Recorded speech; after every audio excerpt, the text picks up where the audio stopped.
Olá, meu nome é Davi Jorge e esse é o Tríplice Invicto. Estou lendo Sócrates, a história e as histórias do jogador mais original do futebol brasileiro, de Tom Cardoso. Capítulo 17. No fundão. Sentado numas primeiras fileiras do Boeing 707 da Varig, Sócrates pouco falou na viagem de volta ao Brasil. Depois de desembarcar no Galeão, no Rio, foi para casa escondido em uma Kombi, sem dar entrevistas. Os culpados pela eliminação no México já estavam eleitos: Telê, Zico e Sócrates. Telê era chamado de teimoso e, sobretudo, de pé frio, fama que o acompanharia até o começo dos anos 1990, década em que o treinador conquistaria 2 títulos mundiais interclubes pelo São Paulo. Intercontinentais, né? Os dois jogadores, por causa dos pênaltis perdidos, foram acusados de displicentes e de amarelar em momentos decisivos. Zico, apesar dos seguidos problemas no joelho, ainda faria grandes exibições pelo Flamengo, ajudando o time a vencer a Copa União do ano seguinte. A massa rubro-negra se encarregaria de recuperar a autoestima do grande ídolo. Já Sócrates passaria a ressaca da eliminação na cama, imobilizado por fortes dores nas costas. Os médicos haviam decidido pela cirurgia. A hérnia de disco comprimia a quarta raiz lombar direita da coluna e estava tão enraizada que a operação, prevista para durar 20 minutos, demorou mais de 4 horas. A ausência de Sócrates não sentida pelo Flamengo. A ausência de Sócrates não foi sentida pelo Flamengo, nem a de outros veteranos, como Adílio, Leandro e Moser, que haviam passado boa parte do Campeonato Carioca contundidos. Até Zico, que tentara sem sucesso voltar a campo contra o Fluminense no dia 13 de julho, logo depois da Copa, não fizera tanta falta. Sebastião Lazzaroni decidira, enfim, fazer o arroz com feijão, com metade do time titular na enfermaria. Escalara um time de jovens promessas, em que se destacavam o zagueiro Aldair, o meio de campo Ailton e o atacante Bebeto. Depois de 2 empates com o Vasco na fase final, o Flamengo venceu o último jogo contra a equipe Cruz Maltina, conquistando em agosto o Campeonato Carioca de 1986, impedindo o tetracampeonato do Fluminense. Recuperado da cirurgia nas costas, agora após 2 meses de tratamento, Sócrates dedicou-se pouco aos treinos. Estava de novo mergulhado na militância política. Trabalhava para eleger o amigo Afonsinho como deputado federal e Darcy Ribeiro ao governo do Rio, e na Boemia. Todo fim de tarde, no caminho de volta para casa, na Barra da Tijuca, parava religiosamente na casa do amigo Raimundo Fagner e se encarregava de esvaziar o freezer do anfitrião. O cantor tentou, a pedido de Zico, fazer com que Sócrates não exagerasse tanto, mas Fagner, tão bom de copo quanto o jogador, não era a melhor pessoa para policiá-lo. Aliás, quem passou a ser perseguido foi o próprio Fagner, cobrado quase diariamente por um entusiasta fã do futebol arte, o mesmo que havia infernizado sua vida durante a Copa de 82, ao pedir para que ele pedisse a Sócrates que convencesse Tele Santana a retirar Valdir Pérez e Serginho da seleção. Ele mesmo, João Gilberto. Fagner conta: o João me ligava todas as madrugadas. Dizia que eu precisava fazer alguma coisa para convencer o Sócrates a não desistir do futebol.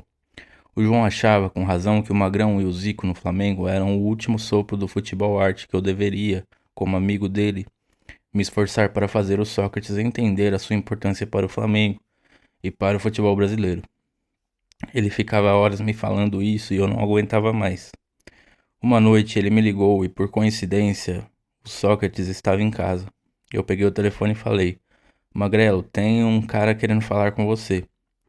O Sócrates não entendeu nada. Ficou 2 horas ouvindo o João, sem dizer uma palavra. Quando desligou, eu perguntei: e aí? E ele rindo: esse cara é louco. A derrota na Copa do México ainda repercutia na imprensa. Chamado de gênio da estratégia por parte da crônica esportiva carioca, Lazzaroni aproveitou o clima em torno do título do Flamengo para atacar duramente Tele Santana. Houve descaso depois da classificação. Tele não poderia ser o treinador porque seu conhecimento estacionou em 82. Ele convocou a seleção seguindo a opinião de amigos. Matéria da Placar de 13 de outubro de 1986. Sócrates, que demorava para se recuperar da cirurgia nas costas e jamais contara com a simpatia de Lazzaroni, também foi criticado pelo treinador, que, pela imprensa, aproveitou para mandar um recado ao jogador do seu próprio time. Talvez não o convocasse para a Copa. Eu não o considero um extra-classe.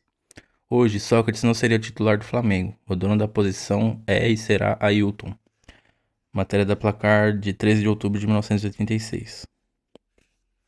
Em novembro, quase 4 meses após a cirurgia para a retirada da hérnia, Sócrates voltou ao rubro-negro. O lateral direito Leandro, companheiro de Sócrates na Copa de 82, sugeriu a Lazzaroni que o camisa 8, mesmo visivelmente fora de forma, fosse o novo capitão da equipe, função que era até então do próprio Leandro. Seria uma forma de prestigiá-lo e ao mesmo tempo aproveitar o espírito de liderança de Sócrates, muito útil ao jovem e inexperiente time do Flamengo. Lazzaroni irritou-se com a sugestão do lateral. Se dependesse do técnico, nem titular ele seria, muito menos capitão. Leandro conta. Eu fui conversar numa boa com Lazzaroni. Achava que o Sócrates tinha muito mais condições de ser o capitão do Flamengo do que eu, que sempre foi um cara tímido, na minha. O Lazzaroni não quis nem conversa. Foi estúpido. O Sócrates é um jogador identificado com o Corinthians. Não é justo, portanto, que ele seja capitão do Flamengo. Eu comentei com o Magrão. Éramos amigos, confidentes. O Sócrates ficou puto. Durante um jogo, já no vestiário, na frente de todos os jogadores, o Magrão interrompeu a preleção do Lazzaroni. Posso fazer uma pergunta? O que você entende por justiça? Virou um bate-boca. E dali para frente os dois não se falaram mais. O Magrão entrou em campo mordido e acabou com o jogo.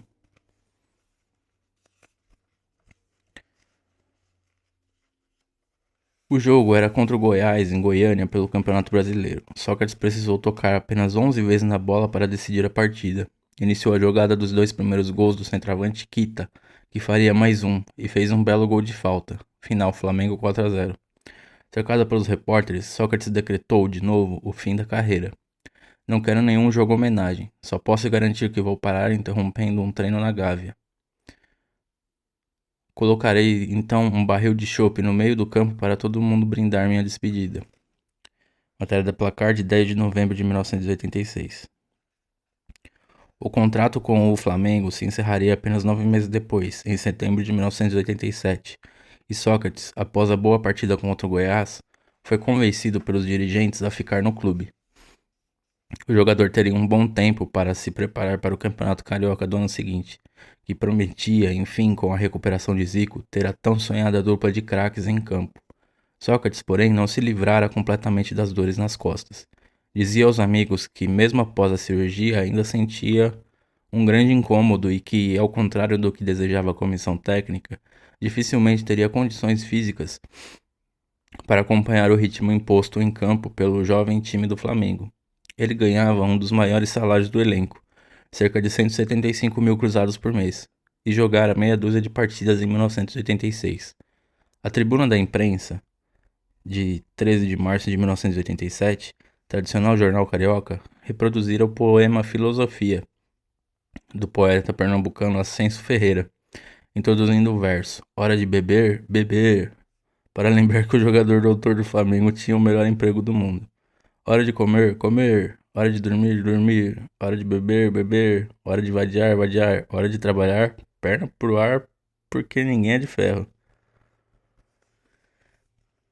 Além do peso da improdutividade, Sócrates ainda tinha de lidar com o pior de seus pesadelos, a concentração. No caso do desestruturado Flamengo, isso significava, em alguns casos, dividir o quarto com mais 4 atletas e banheiro com mais 10. E suportar Sebastião Lazzaroni. No jogo contra o inexpressivo Porto Alegre, em Itaperuna, no interior do Rio de Janeiro, válido pelo primeiro turno do Campeonato Carioca de 1987, Lazzaroni decidiu colocar Sócrates em campo faltando apenas alguns minutos para o fim do jogo e com o time perdendo por 2-0. Era uma retaliação à discussão ocorrida semanas antes entre ele e o Meia. Pela primeira vez desde que começara a jogar profissionalmente, Sócrates estava, para valer, disposto a deixar o futebol. Na inacabada autobiografia, ele conta como foi a despedida do Flamengo. Resolvi expor as minhas muitas limitações físicas à comissão técnica. A resposta à minha honestidade foi ser afastado do time titular. Resisti a essa arbitrariedade por alguns jogos, sendo que sempre que entrava em campo conseguia melhorar o desempenho da equipe. Mas para tudo há limite. E na estreia do Carioca de 1987, decidi interpelar o treinador questionando o que ele entendia por justiça. Como não recebi resposta, resolvi naquele instante deixar o futebol. Sempre acreditei que injustiças não devem ser suportadas em hipótese alguma. E ainda recebi um último agrado ao ser chamado a entrar em campo para jogar pouco mais de 5 minutos, quando a derrota do time se tornava inevitável. No dia seguinte, ao sair de campo do treinamento na Gávea, peguei a chuteira e, com somente uma testemunha, o Leandro, a joguei na lixeira ao lado do gramado. Ao deixar a Gávea, durante o caminho para casa, Sócrates fez sua visita de rotina a Fagner. O cantor conta. Nessa tarde eu estava fazendo fisioterapia, relaxado, deitado numa cama no meio da sala, um silêncio. O médico japonês não era de papo. Levamos um puta susto. Sócrates deu um pontapé na porta. Veio correndo em nossa direção e deu um carrinho ajoelhado, com os braços levantados, como se estivesse comemorando um gol. Magrelo. Era como eles se chamavam. Futebol nunca mais. O japonês não entendeu nada. Mas eu entendi, ele estava mesmo de saco cheio de tudo aquilo. Sócrates não foi visto no clube nos dias seguintes. A saída repentina do jogador do Flamengo repercutiu imediatamente na imprensa do Brasil inteiro. O caderno de esportes do jornal O Estado de São Paulo, publicado no dia 18 de março de 1987, usou parte do espaço destinado à cobertura do dia a dia do Corinthians para especular sobre o sumiço do ex-ídolo alvinegro, além de destacar a queda de braço de Sócrates como técnico do Flamengo. Sócrates desaparece, Lazzaroni ameaça, dizia a manchete. Procurados em Ribeirão Preto pela reportagem, os pais do jogador, seu Raimundo e Dona Guiomar, se mostraram solidários à decisão do filho de abandonar definitivamente o futebol e aproveitaram para desmentir o boato do momento. Sócrates não havia comprado um hospital na cidade. O jogador só foi achado pela imprensa no dia seguinte. Perguntado sobre como ele pretendia viver dali para frente sem o alto salário de 150 mil cruzeiros que recebia do time carioca, Sócrates respondeu que estava pronto para levar uma nova vida. As mordomias e o dinheiro muito fácil não fazem parte da minha vida. Vou viver de acordo com as minhas possibilidades. Não quero favores, nem que me vejam como Sócrates. Quero abrir as portas sem paternalismos ou jeitinhos. Matéria de O Estado de São Paulo, de 19 de março de 1987. Dias depois, Sócrates rescindiu o contrato com o Flamengo, avisou à imprensa que não o procurasse para falar de futebol e deu apenas um recado a Leandro. A partir daquele dia, quem quisesse conversar ou tomar um chopp no fim da tarde, que fosse até o Hospital Universitário Clementino Fraga Filho, na Ilha do Fundão, na zona norte do Rio, onde ele começaria, supervisionado por uma equipe médica, a tão esperada residência em medicina. Logo após jogar as chuteiras no lixo, Sócrates já estava imerso na agitada rotina do Hospital do Fundão. O ex-jogador mudara radicalmente o estilo de vida. Ainda não havia a linha vermelha, via expressa que liga a Baixada Fluminense ao centro do Rio, o que o obrigava a percorrer uma longa distância da Barra da Tijuca, onde morava, até o outro extremo da cidade. Como o estágio começava às 7 horas da manhã e o trânsito na Avenida Brasil era caótico, o ex-jogador passou a acordar na hora em que costumava dormir. Os novos e matutinos hábitos haviam suspendido por tempo indeterminado os famosos saraus do Sócrates. Em 1 ano e meio no Rio, livre dos treinamentos e das concentrações por causa da fratura no tornozelo e depois da cirurgia nas costas, o jogador transformara a confortável casa no condomínio Santa Helena em um dos refúgios da boemia carioca. A casa não era apenas frequentada por quase todo o elenco do Flamengo e por jogadores de outros clubes. Músicos, atores, diretores de teatro e cinema, artistas plásticos e políticos progressistas eram bem-vindos. Poetas e desocupados do Baixo Leblon também. O paraense, criado em Ribeirão Preto, havia se tornado um dos melhores anfitriões do Rio de Janeiro. Nana Caymmi, habituê dos encontros, conta como era o clima dos saraus. Era uma arruaça. O Sócrates era um grande anfitrião. Ficava subindo e descendo as escadas da casa num estado de permanente alegria, perguntando se a cerveja estava gelada, aumentando o som, pedindo para as pessoas não irem embora. Ele passava a semana enfrentando todo tipo de restrição que o futebol impunha e, quando chegava a hora de farrear, ele metia o pé na jaca. As festas não tinham hora para acabar, até porque ele não deixava. Jogava a chave da porta por cima do muro da casa, que era altíssimo, e dizia: Agora ninguém mais sai. O Zico arrombou uma das portas para poder ir embora. Um dia, não aguentando mais, ele pedia para eu cantar um samba atrás do outro. Capotei no sofá. Acordei coberta por uma bandeira do Brasil. E o Sócrates: Nana, você está morta. Ele era uma figura maravilhosa. Nunca o vi bêbado caindo. A cerveja era para ele o que é para a gente, como o Zeca Pagodinho, um pretexto para reunir os amigos queridos. Em paralelo ao estágio no Hospital do Fundão, Sócrates intensificava as conversas com o médico Sérgio Arouca, que, após um notável trabalho na Fundação Oswaldo Cruz, tomara posse como secretário de Estado de Saúde e Higiene do Rio de Janeiro. Arouca pretendia fazer de Sócrates uma espécie de embaixador da saúde do povo, usando o prestígio para atrair políticos e empresários em torno de uma ampla reforma sanitária que sonhava implantar no Estado. Os planos para o embaixador, Sócrates, incluíam também estágio de 3 meses de medicina social em Cuba, para onde pretendia viajar assim que terminasse a residência. Antes, teria de sobreviver à dura rotina do fundão.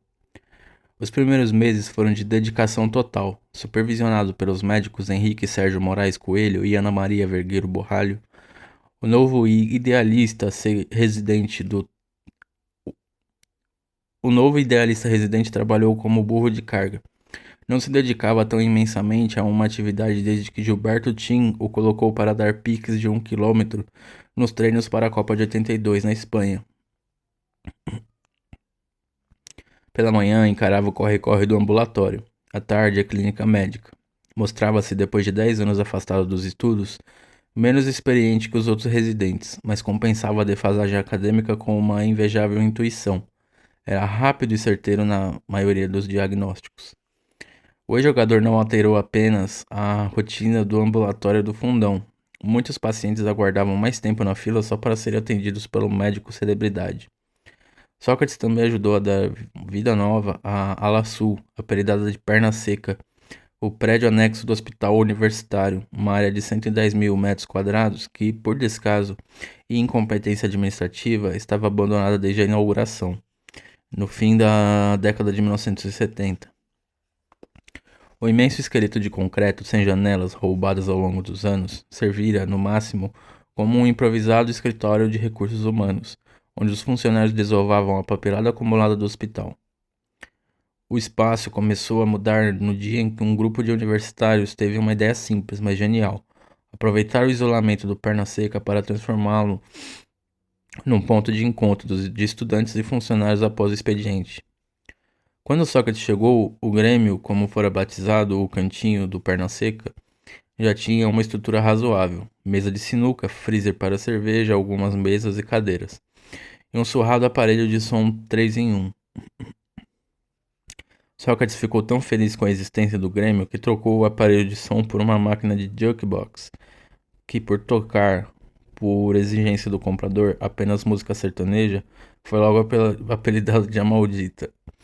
Independentemente da trilha sonora, o Grêmio logo passou a ser frequentado por alunos de outras faculdades que formavam o campus da Ilha do Fundão. Os trabalhos começavam ao meio-dia da sexta-feira e terminavam na madrugada do sábado, com a maioria dos universitários à beira de um coma alcoólico. Sócrates era o primeiro a chegar e o último a sair. Henrique Sérgio, que de chefe passara a melhor amigo, lembra como um aluno famoso aproveitou, com igual intensidade, a residência médica e as noitadas no Perna Seca. Eu tinha 37, 38 anos e fazia minha carreira médica há 15. Já ele, mais ou menos com a mesma idade, não sabia o que queria. Ele não sabia se continuava na medicina, se voltava para o futebol, se entrava para a política, se colaborava na Secretaria de Saúde, se mudava para Cuba, se voltava para Ribeirão. Ele ia vivendo. E eu senti que ele aproveitou muito o tempo que passou com a gente, cerca de um ano. Foi um médico dedicado, intuitivo, que nos atendimentos valorizava a conversa com os pacientes. Tinha paciência, calma, enfim, um grande potencial para desenvolver. Mas não sei se teria disciplina para se tornar um bom médico. O Sócrates era uma alma inquieta. A mesma energia que dedicava ao ambulatório e à enfermaria, ele reservava para as noitadas no Grêmio. Era de uma resistência impressionante. Começava a beber ao meio-dia e só parava 12 horas depois. Normalmente, os grupos eram formados de acordo com o turno dos funcionários. Tinha o pessoal do começo da tarde, do meio da tarde, da noite, da madrugada. O Sócrates não tinha turno. Quando o Grêmio já estava às moscas, levantava, encarava a Avenida Brasil inteira e chegava vivo em casa. Em junho de 2010, após um grande abalo em suas estruturas, a Defesa Civil decidiu interditar o Perna Seca. Como reformar o prédio anexo custaria mais do que construir um novo, o governo do Rio decidiu implodi-lo em dezembro do mesmo ano. Até hoje, a lenda corre entre os alunos do Hospital do Fundão. As sólidas estruturas do Perna Seca resistiriam incólumes à passagem do tempo se não fossem deterioradas por uma substância das mais nocivas. Os milhares de litros de urina ali despejados pelo Dr. Sócrates. Apesar das decepcionantes passagens pela Fiorentina e pelo Flamengo, do fraco desempenho na Copa do México e da disposição de nunca mais voltar ao futebol, Sócrates ainda era disputado por alguns grandes clubes. O Corinthians o queria de volta. O diretor de futebol, Henrique Alves, convencera Vicente Mateus, que assumira mais uma vez a presidência do clube, a alugar o passe do ídolo alvinegro. Seria, além de uma ótima jogada de marketing, e a chance de trazer um velho ídolo de volta. Uma resposta ao rival São Paulo, que acabara de contratar Raí, irmão de Sócrates. O caçula de seu Raimundo havia se transformado em um meio atacante técnico e voluntarioso, longe da imagem do menino inseguro e acanhado que sofria ao ser comparado com o irmão famoso. Raí era a estrela do Botafogo de Ribeirão Preto, a ponto de ser convocado em 1987 pelo então técnico da seleção, Carlos Alberto Silva. No ano anterior, ganhara as manchetes ao marcar 3 gols no empate do time do interior contra o Corinthians, 4-4, em pleno Pacaembu, durante o Campeonato Paulista. Na ocasião, o técnico do Corinthians, Rubens Minelli, surpreso com a noite de gala do camisa 10 do Botafogo, com direito até um gol de calcanhar, provocou: "Hoje, Sócrates é quem foi o irmão dele." No vestiário, o vice-presidente de futebol do Corinthians, Alberto Dualib, deu entrevistas admitindo o interesse do time alvinegro pelo passe de Raí. Mas o São Paulo, que em 1978 perdera Sócrates depois de uma trapaça de Vicente Mateus, dessa vez não vacilou. Em setembro de 1987, o jovem meio-atacante assinou com o tricolor paulista. Raí quase havia jogado ao lado do irmão mais velho. Em 1984, um ano antes de contratar Sócrates, o Flamengo tentou trazer o meia do Botafogo de Ribeirão Preto para a Gávea.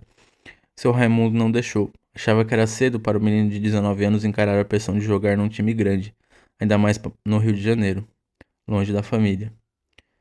Tirou São Paulo, hein? Sócrates lembrava o pai, que só deixara Ribeirão aos 24 anos, depois de formado. Tudo começara muito cedo para Raí. Não só as comparações com o irmão mais velho em 1982, enquanto Sócrates jogava a primeira Copa do Mundo e brilhava como capitão da seleção de Tele Santana, Raí, ainda menor de idade, já estava casado e com uma filha. Vira-se obrigado a pagar aluguel com o baixo salário que recebia do Botafogo. Abandonara a contragosto de seu Raimundo a faculdade de História. O pai, porém, logo se rendeu ao talento futebolístico do filho mais novo. Meu caçula sabe fazer aquele passe rasteiro queimando a grama como o irmão, dizia nas entrevistas. Sócrates não acompanhou de perto a ascensão de Raí. Sábados e domingos no Rio, depois de exaustiva semana como residente, fechada com a maratona etílica no Perna Seca, serviam para recuperar o sono perdido. Sócrates não tinha disposição nem para acompanhar os 4 filhos. Rodrigo, de 12 anos, Gustavo, de 10, Marcelo, de 8 e Eduardo, de 5, que eram as atrações ao lado de filhos de outros jogadores, do nova geração, time amador criado pelo técnico Edu Coimbra, irmão de Zico. O camisa 10 do Flamengo assumiu o comando do time após o convite feito a Edu para dirigir o Joinville, em Santa Catarina. Impedido de jogar por causa dos seguidos problemas no joelho, Zico começou a levar a brincadeira a sério. O que era para ser apenas um pretexto para reunir amigos do futebol e filhos nas manhãs de folga, se tornou o embrião do Centro de Futebol Zico, o CFZ, hoje um moderno núcleo de formação de atletas. Entre centenas de garotos sem a mínima aptidão para o esporte, foi o caso do futuro astro do UFC Vitor Belfort. Um chamava atenção pela técnica, apurada e visão de jogo. Rodrigo, filho de Sócrates, Zico conta. O Nova Geração era uma grande curtição. Eu pegava uma perua, colocava a garotada toda lá dentro e saía para jogar em vários lugares do Rio. Tinha montado dois times muito fortes, um sub-15 e outro sub-13. O Rodrigo era o titular absoluto do sub-13. O moleque era um amador clássico, com uma puta visão de jogo, um assombro. A gente jogava a maioria das partidas no condomínio Santa Lúcia, na Barra, ao lado do Santa Helena, onde o Sócrates morava. E o cara nunca conseguiu acordar sábado de manhã para ver os meninos jogarem. Eu ficava furioso com ele. Ligava, Magrão, pô, dá uma moralzinha, vem pra cá. Ele resmungava, dizia que ia aparecer e não dava as caras. Um dia do nada ele apareceu, com uma puta cara de sono. Foi uma festa. Entre tantos planos de vida, continuar no Rio, morar em Cuba, amadurecer a ideia de entrar enfim para a política, colaborar com alguma secretaria de saúde, o imprevisível Sócrates decidiu, em 1988, voltar às origens. 10 anos depois de deixar o interior paulista para jogar no Corinthians, ele continuaria os estudos na Faculdade de Medicina da Universidade de São Paulo, a USP, em Ribeirão Preto. Dessa vez a rotina prometia ser bem mais tranquila. Nada de jogos de futebol entre as provas. Ele também não precisaria mais, como ocorria no Rio, acordar às 5 horas para encarar 40 quilômetros de trânsito da Barra até a Ilha do Fundão. Ele voltara, enfim, à vida interiorana. Acordava às 9 horas e depois de alguns minutos já estava no campus, onde, supervisionado por José Ernesto dos Santos, seu professor no terceiro ano de medicina, se dividia entre as aulas na faculdade ou estágio no ambulatório do Hospital das Clínicas. Pretendia se especializar em gastroenterologia. Almoçava em casa e reservava parte da tarde para beber com os amigos no Pinguim, onde jamais pagou uma conta. Sócrates não recebia, claro, um tostão pelo estágio, mas estava longe de ter problemas financeiros. No último contrato com a Topper, empresa de material esportivo, exigira que continuasse recebendo royalties por um prazo de 2 anos após deixar o futebol. Parecia que Sócrates voltara para ficar. As lideranças do PT de Ribeirão Preto queriam lançá-lo como candidato às eleições municipais.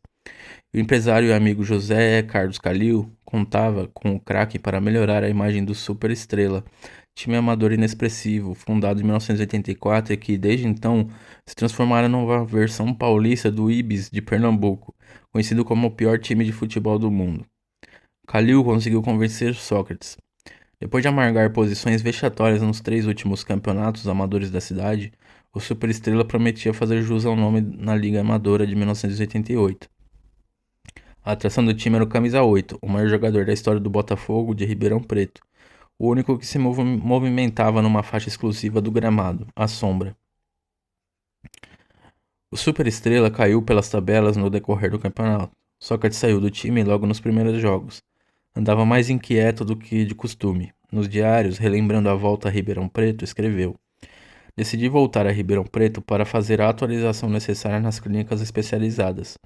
Porém, alguma coisa ainda me incomodava. Dúvidas me assaltavam, crises se instalavam em meu inconsciente e a dificuldade de reinserimento social me incomodava sobremaneira. Não é fácil modificar totalmente o estilo de vida de uma hora para outra aos 35 anos. É uma empreitada cheia de espinhos. Sócrates referia-se a uma mudança radical em sua vida. Depois de um longo casamento, 4 filhos, ele e Regina não estavam mais juntos. O ex-jogador se apaixonara pela tenista Silvana Campos, também de Ribeirão Preto. O novo casal não viveria na cidade. Ele estava de malas prontas para o litoral sul de São Paulo, onde, para surpresa dos amigos e parentes, que não esperavam pela sua volta como profissional aos campos, o imprevisível Sócrates jogaria no time responsável por fazer do futebol a maior de suas paixões, o Santos de Pelé.